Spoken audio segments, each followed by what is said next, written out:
This talk is about how medical science and medical technologies raise ethical and existential questions and challenge boundaries between life and death, between human and animal, and between body and data. The field from which I approach these questions and challenges is medical anthropology. And my central point is that these ethical challenges and questions concern the relationship between individual and collectivity, between the me and the we. One field in which medical technologies raise ethical and existential questions is neonatology. Imagine an infant being born 3 months before term. It weighs 500 grams, is the size of my hand, and is rushed into intensive care.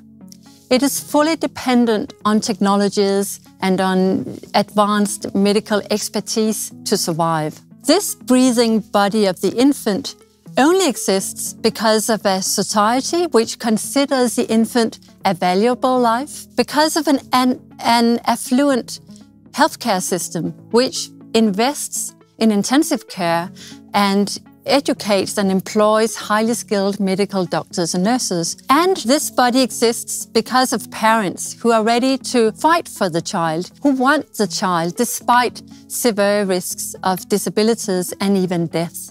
So there is no breathing body without culture and society.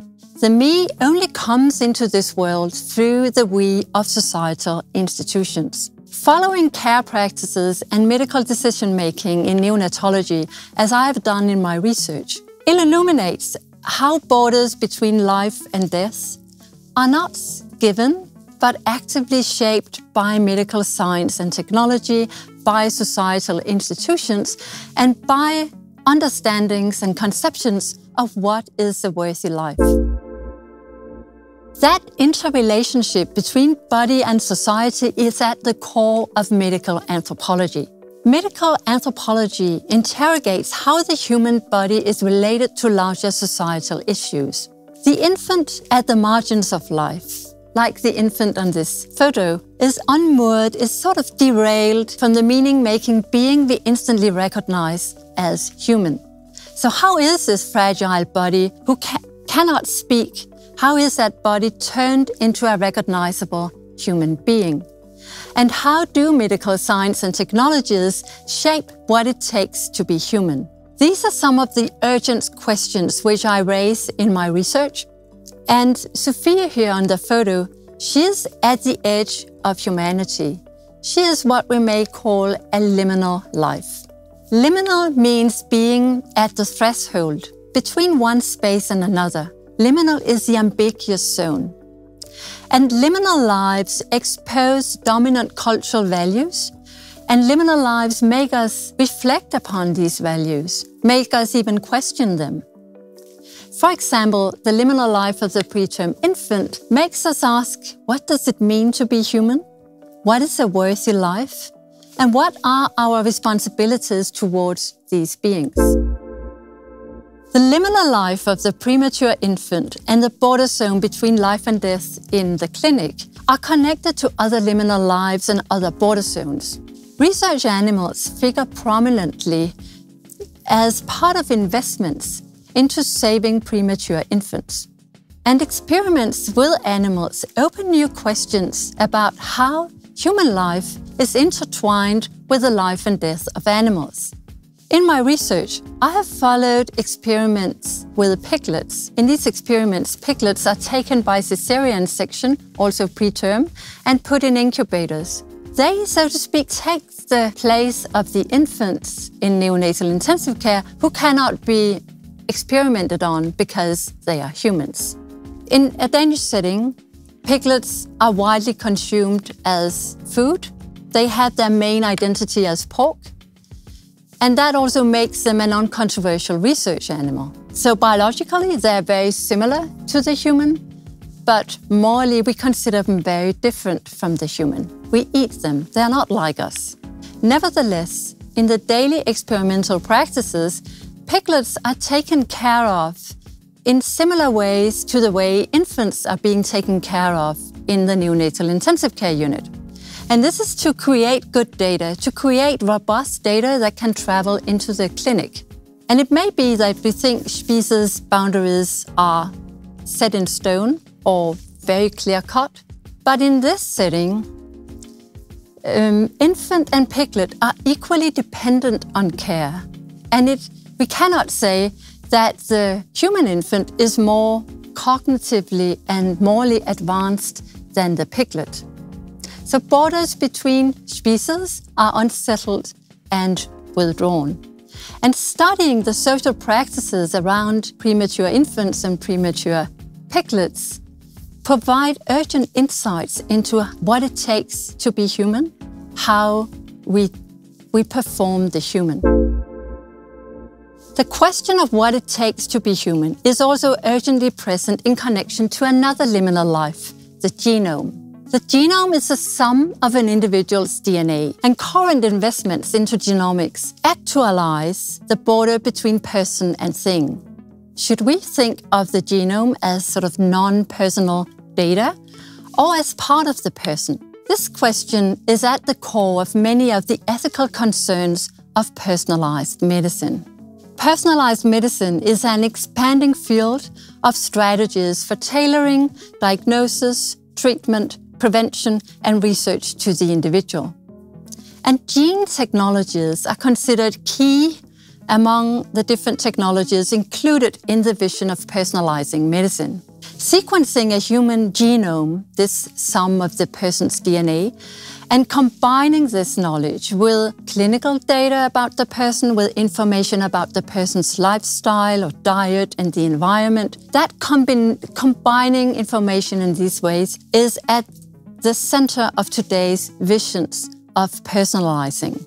Personalized medicine is a global phenomenon. In the US, in Europe, and in Asia, there are huge investments into personalized medicine, and there are huge anticipations that personalized medicine will revolutionize medicine. In Denmark, the Danish regions and the Danish government have launched national strategies for personalized medicine, and they have secured state funding as well as funding from private funding bodies into this field. And the ambition is to establish a new institution, the National Genome Center. The vision for this center is to establish a common national technological infrastructure for banking and for using genomic information and other health information, combining it with other health information about citizens, with the articulated aim of improving treatment for patients. Personalized medicine aims for a data-intensive characterization of the one individual by comparing information about data about this one individual with data points from thousands of other individuals. So in personalized medicine, collected genomic data from many, many individuals make up a shared banked resource, a kind of virtual underground common, which is essential to tailoring medicine to the one individual. So this underground common of other people's genomes constitutes a necessary precondition for interpreting one individual's genetic profile. So the, so to speak, personal genetic profile presupposes a relationship between one person and other individuals in the data archive. So every characterization of the individual me bears the trace of the we of the underground common.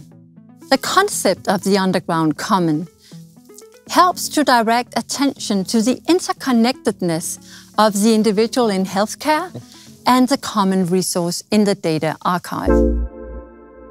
In Denmark, the establishment of the National Genome Center resulted in a heated debate which revealed that genomes were not only seen as a common resource, this underground common, genomes were also seen as representations of individual citizens. So the debate raised questions such as how should citizens give their consent to have their genomic data stored? What is the value of genomic data and how will it be used? And with whom will data be exchanged. And there were many different positions in the public debate about how to organize the collection, the storing, the use of genomic data. But interestingly, most of these voices shared an understanding that genomes were closely connected to the embodied person. We tended to see genomes as digital substitutes for individual persons, as sort of potent representations of individual persons, as almost digital doppelgangers. So the Danish debate showed that genomes could be conceptualized as both substitutes for persons and as an underground common, which can improve public health and boost the life science industry and in many ways benefit society. So in the Danish debate, genomes were seen as holding a potential for manifesting personhood, but also a potential for manifesting and safeguarding welfare statehood. So as was the case with the liminal lives of preterm infants and of research piglets, the liminality of the genome, the way it was both a thing in society and part of the person, that liminality raises pressing ethical questions about what it takes to be human and how to govern the relationship between the me and the we. To answer these questions, we need to investigate how people reflect, how they question, how they hope and act in the field of personalized medicine. Be these people clinicians, researchers, industry representatives, administrators, patients, or citizens. And as anthropologists or as social scientists, we need to engage in collaborative relations and shape the translation between genomics and society. In my research, I wish to do this by conducting ethical laboratories.